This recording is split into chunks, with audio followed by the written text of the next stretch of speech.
Umetnost je meni vedno veliko pomenila, vendar sem bila vedno samo opazovalka, največkrat v muzejih umetniških artefaktov. Vedno sem mislila, da bom tudi sama postala aktivna, kreativna, vendar mi do 3. življenjskega obdobja to ni uspelo. Ko sem prestopila ta prag, sem se odločila, da tudi sama postanem kreativna, s tem, da nimam nobenih velikih ciljev, delam za svoj užitek in v tem uživam.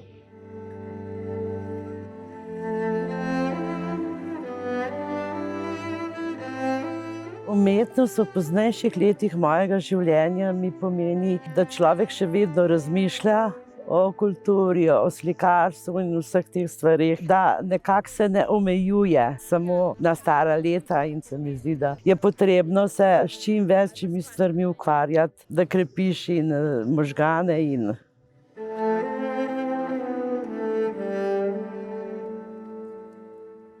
Stara celina se nam je zdela idealen program in tudi idealen naslov za umetniški program oziroma program sodelovanja z umetniki, ki se navezuje na švicerijo v parku Tivoli. Švicerija je namreč ustanova, ki v sebi združuje ne samo umetniške vsebine, se pravi ne samo sodobne umetnosti, pač pa tudi zgodovino, kulturno dediščino in druge pomembne humanistične vrednote.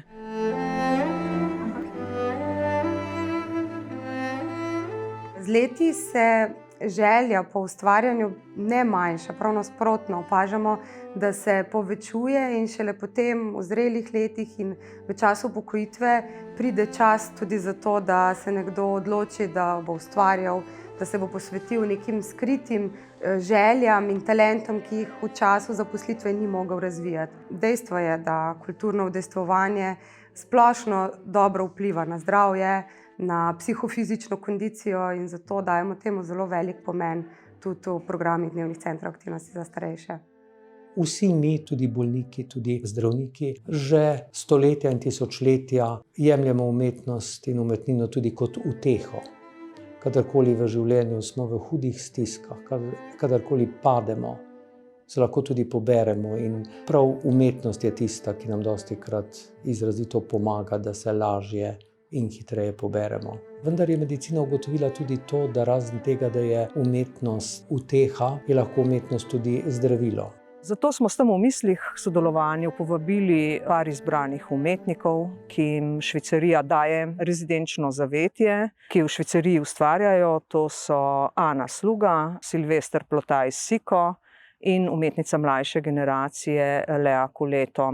Vsi tri so pripravili poseben sklop delavnic. Na teh delavnicah pa so z udeleženci obdelovali posamezne teme. Ana Sluga se je osredotočila na tematiko spomina. Spomin je namreč tudi taktilen, lahko ga navežemo na objekte, predmete, na zgodovino, na preteklost.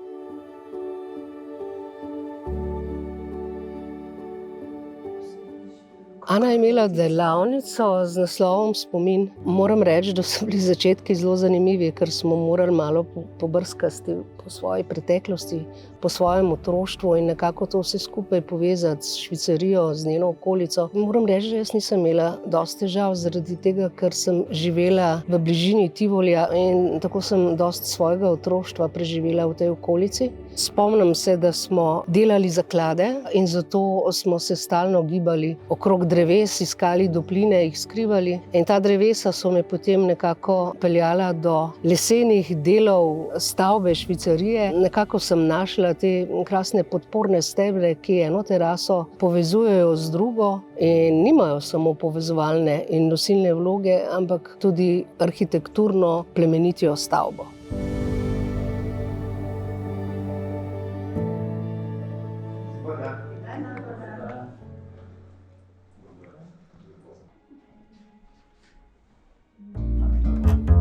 Silvester Plotajs Siko je mojster barv. Njegova delavnica je temeljila na kolažu in na pripovedovanju. Barve so tu igrale prvo vlogo in osnovno vodilo, ki ga lahko primerjamo tudi z nekim svetom vsakdanjega življenja. S Silvestrom pri njegovem programu smo začeli z ogledom v Moderni galeriji. Na to smo to prenesli tudi v delavnico v Švicariji, kjer smo se učili kolaž, kako ga organizirati, kako izbirati barve, kako nastane dobra kompozicija.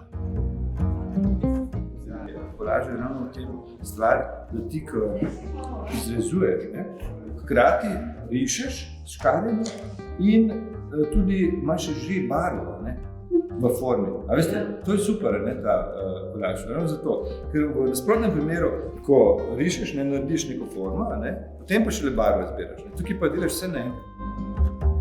Sem ugotovila, da pri kolažu moraš biti dobro organiziran, ker moraš vedeti, kaj želiš. Postaviti si moraš dober temelj, začeti z večjimi ploskvami in nato vstavljati manjše in potem še manjše, ki povezujejo in eno in drugo celoto.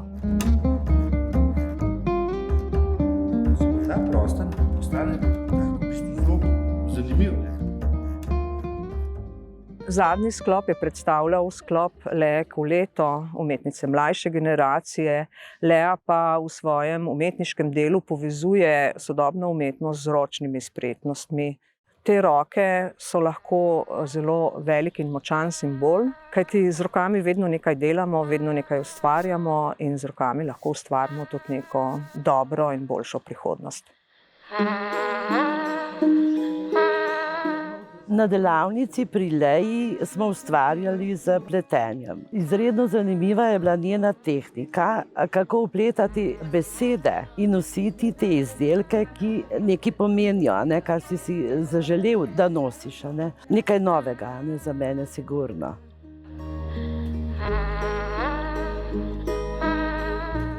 Tisto obdobje zaprtja sem izkoristila za druženje z njima. In nekako me je stara mama začela učiti štrikati, ker tega še nisem znala. Bilo mi je pa zanimivo, da v istem času sem pobrala članek, ki me je zelo inspiriral. In šlo je za med Prvo svetovno vojno nekaj pošiljala sporočila, zakodirana v pletenine.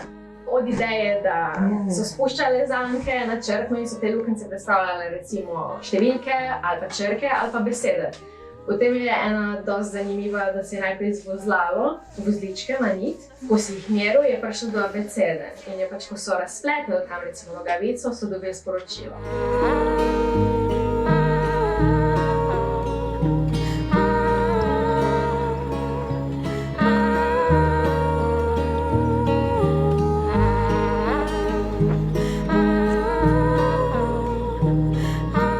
Izbrala sem si besedo ljubezen, ker se mi zdi, da ljubezen je na vseh nivojih življenja. Prav tako v pletenju. Ljubezen do pletenja se mi zdi tudi ena zelo lepa stvar, ker zapolniš misli, zapolniš delo z rokami, tudi z večjo ljubeznijo nosiš, karkoli si spletel.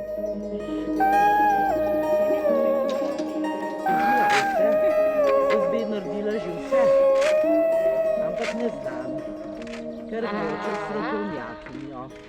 Zanimivo je, da je pravzaprav sodobna umetnost, morda tista, ki še ni kanonizirana, tudi če si pogledamo slike Picassoja ali Rothka, da je to pravzaprav neka umetnost, ki je morda nevroznanstveniku posebej zanimiva, ker pravzaprav razbija tisto klasično celoto, neko holističnost, razbija jo v posamezne ploskve, v posamezne linije. Zanimivo pa je to zaradi tega, ker vse to v procesu nastajanja naše slike so to postaje, ki jih mi v procesiranju slike v možganih doživljamo. Zanimivo je, da nekateri ljudje, tudi starejši, prvič, ko vidijo neko kubistično sliko, da se silno identificirajo s tem. In jaz mislim, da je del tega lahko tudi v naši biologiji, kajti določeni deli možganov sestavljajo to celoto iz elementov in je v nas tudi ena taka biološka ljubezen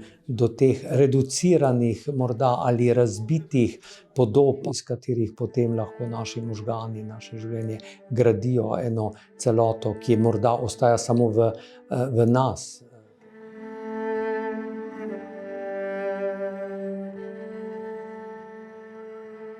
Zelo pozitivna izkušnja je bila sodelovanje z MGLC-jem v tem projektu, ravno zaradi tega, ker so prišli v stik s sodobno umetnostjo. V naših centrih so predvsem klasična umetnost in nimajo sploh tega vpogleda. Marsikdo je rekel, da ni razumel vsega načina umetnosti, dokler ta umetnik jim ni razložil tega. In šele potem, ko so ob vodenem ogledu neke razstave dobili vpogled, so izrazili v bistvu to pozitivno presenečenje, kaj vse lahko izrazimo. Najprej so bili kar presenečeni, kaj pa je zdaj to, ne? Potem je bilo pa tako pozitivno, ker so začutili to umetnost in dobili razlago, kaj je umetnik želel povedati.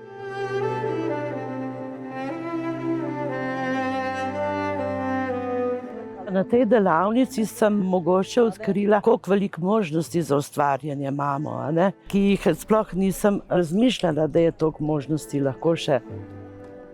Vsekakor je to tudi ena od stvari, ki jih izpostavijo, da kako so hvaležni, da še vedno lahko uporabljajo svoje telo v povezavi z možgani. Vse bolj se zaveda družba na splošno in s tem tudi starejši, da je pač treba krepiti tako telo kot možgane celo življenje in te aktivnosti v povezavi z umetnostjo jim pač to res omogočajo.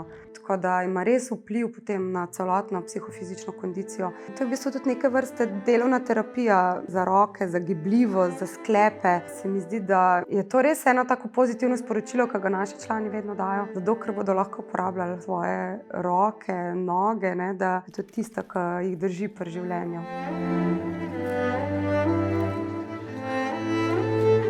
Odkrila sem, da je umetnost lahko tudi zgodba. Tako da svoje zgodbe, ki jih nosimo v sebi, lahko tudi drugače se likovno izrazimo in teh zgodb nikoli ne zmanjka. Tako da je umetnost tista, ki nas povezuje in dela žive.